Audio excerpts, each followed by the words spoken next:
Hello, friends. Manus MacLean here with Brain Drain Newsroom. It's Thursday, September 18th, and we've got a packed show tonight. Here's what we're covering. Portland cracks down on an ICE facility breaking its own rules. Angola prison in Louisiana, a place with a very, very dark past, is now an ICE detention center.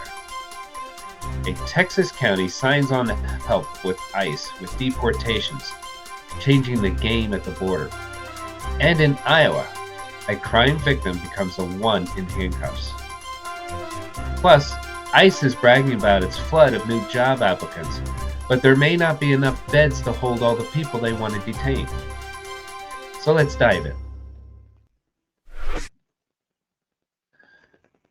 First up, Portland, Oregon. The city says the ICE detention facility there has been breaking the rules, and now it's facing a violation. The facility was only supposed to hold people for up to 12 hours, no overnight stays. But it broke that rule 25 times between October of last year and July of this year. The city has also flagged boarded up windows that were never permitted. Portland is a sanctuary city, so this is nothing new. But the fact that they're going after ICE with building codes is both creative and bold. If Portland succeeds, other cities might start using zoning laws and land use rules to keep ICE in check. That's a different kind of resistance, and one that ICE can't ignore. Now let's talk about Louisiana. Specifically, Angolan prison. If you know your history, you know that name. Angola has been called one of the most infamous prisons in America. Built on former plantation land, notorious for harsh labor and solitary confinement. Now Angola has been reopened, but not for convicted criminals. Instead, it's being used to house more than 400 immigrant detainees. Advocates say this is cruel symbolism, putting people fleeing hardship into a prison with such a brutal past. Angola is remote, hours away from major cities, making it difficult for families and lawyers to visit detainees, also making it difficult for press to monitor and find out what's going on. This story is more than numbers. It's about what kind of statement America makes when it chooses this place for immigration detention. Shifting to Texas. Hidalgo County just announced it's partnering with ICE under the 287G program. Why does that matter? Because under this program, local deputies become federal agents in practice. They'll hold undocumented immigrants and even execute civil immigration warrants. This comes after Texas Senate Bill 8, which requires big counties to work with ICE starting next year. Now, the county is footing the bill for salaries and overtime. ICE provides training and limited grants, but most of the cost falls on local taxpayers. Hidalgo County sits on the Rio Grande Valley, a community with deep ties to Mexico and a strong immigrant presence. Many fear this will destroy trust between police and residents.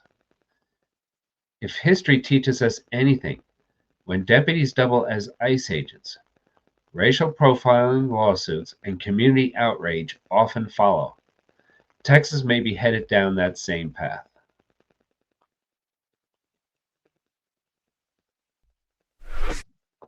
Let's go north to Iowa, where the case of Felipe de Jesus Hernandez Marcelo is making headlines. And I apologize if I butchered that name. Felipe was a victim of a shooting. Instead of being treated as someone needing protection, ICE detained him. Why? An unpaid traffic ticket. It triggered a bench warrant. This happened because the administration rolled back protections for immigrant crime victims, like the U visa program, that once encouraged victims to help police. Now, instead of calling the police, victims may stay silent, fearing that asking for help could lead to deportation. That's bad for immigrants and bad for public safety. In Felipe's case, a judge ruled his detention without bond unlawful and ordered a hearing, but the damage is done. This case is a warning. When victims become targets, everyone's safety is at risk.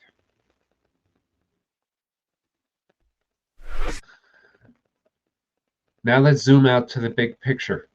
ICE is on a recruitment blitz. Reports say more than 150,000 people have applied for jobs at ICE in the recent weeks. Why?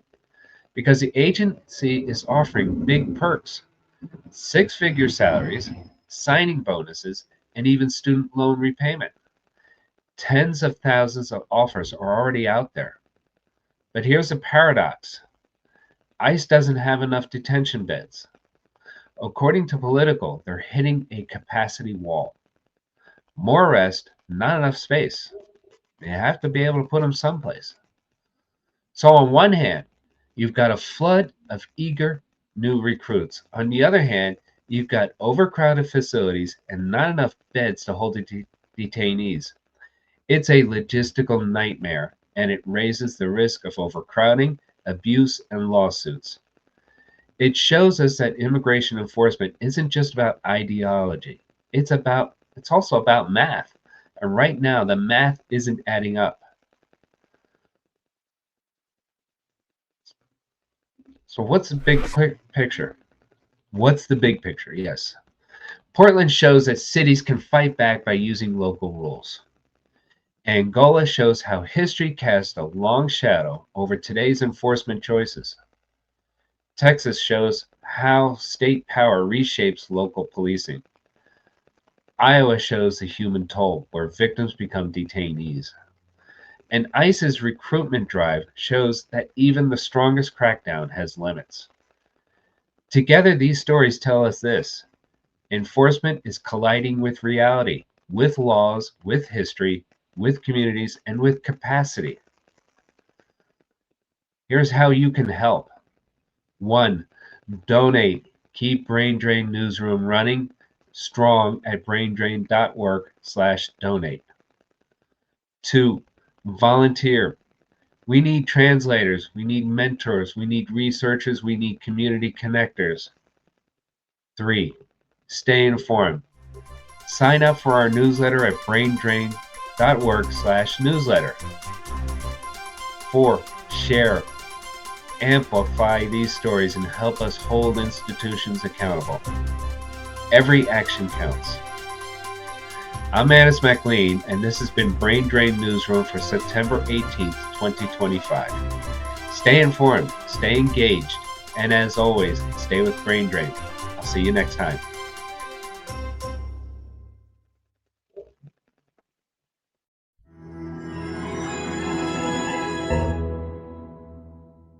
Thanks for tuning in.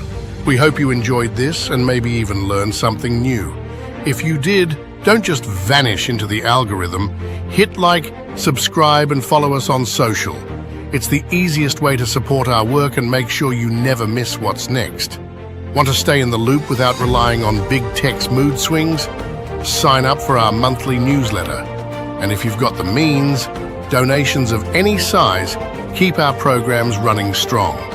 As a 501c3, your gift is tax deductible where the law allows. Together, we can turn Brain Drain into America's next big breakthrough.